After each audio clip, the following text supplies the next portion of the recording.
అదిగో మీ ఇద్దరి కోడళ్ళు వచ్చేశారు. అమ్మా లక్ష్మి, రేపొద్దున మా కోడలు సీమంతం. నువ్వు తప్పకుండా రావాలి. నీ చల్లని చేతులతో నా కోడల్ని దీవిస్తే పండంటి బిడ్డ పుడతాడు. జాను, నువ్వు కూడా రావాలి.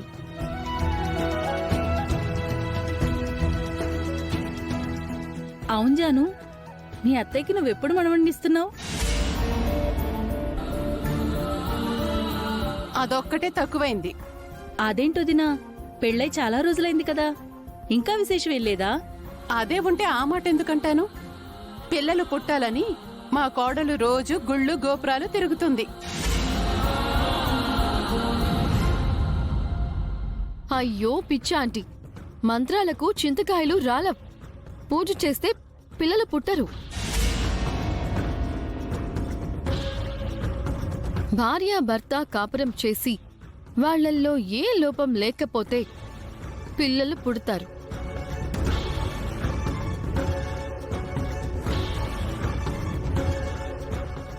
అంతే కదా లక్ష్మి? ఇప్పుడు ఆ మాటలు ఎందుకు మనీషా? ఉన్న మాటే కదా అన్నాను. తప్పు మాట ఏమైనా అన్నానా? ఏమంటీ? నిన్న జానుతో పూజలు వ్రతాలు చేయించమని నువ్వే చెప్పావు కదా మనీషా. ఈరోజు ఇలా అంటున్నావేంటి? మీ పిచ్చి కాకపోతే పూజలు మాత్రమే చేస్తే పిల్లలు పుడతారా ఆంటీ?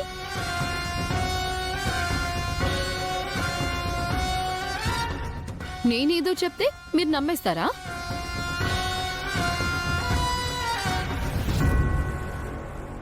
పూజలు మాత్రమే కాదుగా, వివేక్ జాను మందులు కూడా వాడుతున్నారు కదా.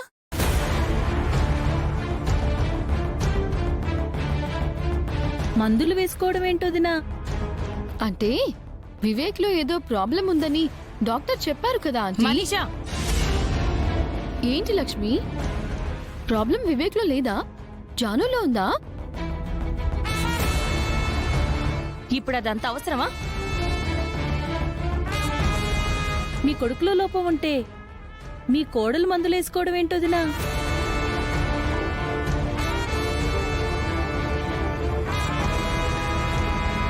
లోపం ఎవరిలో ఉంటే వాళ్ళు కదా వేసుకోవాలి.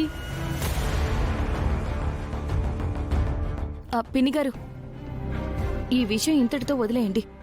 శుభకార్యానికి పిలవడానికి వచ్చారు, పిలిచారు కదా, ఇంకా తప్పకుండా రావాలమ్మా వదిన, తప్పకుండా రావాలి.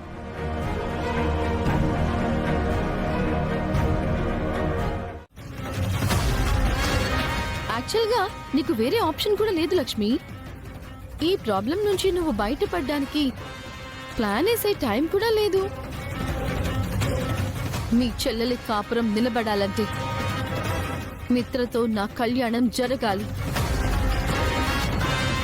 నువ్వు ఎలా చిరంజీవి లక్ష్మి సౌభాగ్యవతి భాగ్యలక్ష్మివి అయ్యావో నేను కూడా చీలా సౌ మనీషా నవ్వాలి. మిత్రతో. అర్థమైందనుకుంటాను. నువ్వు తప్పు చేస్తున్నావు మనీషా. తప్పట్లేదు లక్ష్మి. నా మీద కోపంతో నా చెల్లెల జీవితంతో ఆడుకుంటున్నావు. యుద్ధం చేయాలంటే ఆయుధం కావాలి కదా. ఇప్పటి వరకు జరిగిన అన్ని యుద్ధాలలో అధర్మం మీద ధర్మమే గెలిచింది. కానీ ఈ యుద్ధంలో నేను గెలవాలి, నువ్వు ఓడాలి. ఇది మ్యాచ్ ఫిక్సింగ్.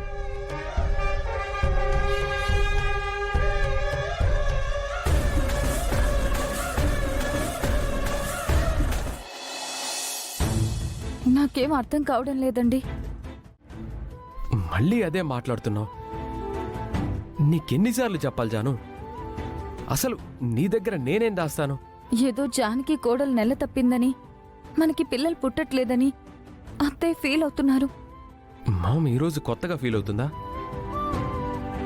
అయినా మన పెళ్ళి ఎన్ని రోజులైందని? తొందరపడితే పిల్లలు పుడతారా? అది నాకు తెలుసండి.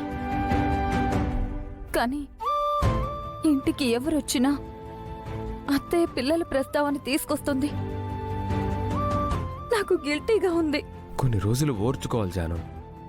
ఒక్క 3 నెలలు ఓపిక పట్టు. కోర్స్ కంప్లీట్ అవుతుంది, మనకు కూడా పిల్లలు పుడతారు. నిజంగా పిల్లలు పుడతారు కదా? అసలు పుట్టరని నువ్వెందుకు అనుకుంటున్నావు?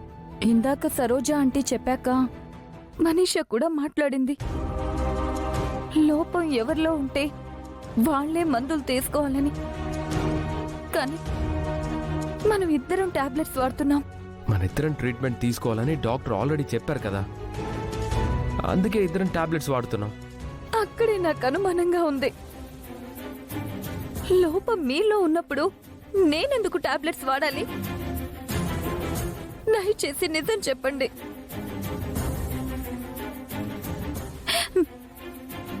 నా మీద ఒట్టేసి చెప్పండి, లోపం మీలో ఉందా లేక నాలో ఉందా? ఏంటిది? అసలు నువ్వేం చేస్తున్నావో నీకు అర్థం కావడం లేదు. నేను ఎన్నిసార్లు చెప్పినా నువ్వు అనుమానిస్తూనే ఉన్నావు.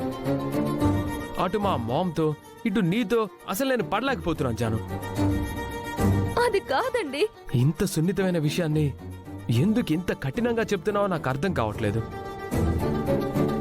మా మామ్ కంటే ఓపిక లేదు, నీకు కూడా లేదా? ఏవేవో ఊహించుకొని నువ్వు బాధపడి నన్ను బాధ పెడుతున్నావు. మిమ్మల్ని బాధ పెట్టాలని కాదండి, నాకు భయంగా ఉంది. ధైర్యం కోసం అడుగుతున్నాను. నన్ను నమ్మి వచ్చావు కదా, నన్ను నమ్మే పెళ్లి చేసుకున్నావు కదా, ఇది కూడా నువ్వు నమ్ము.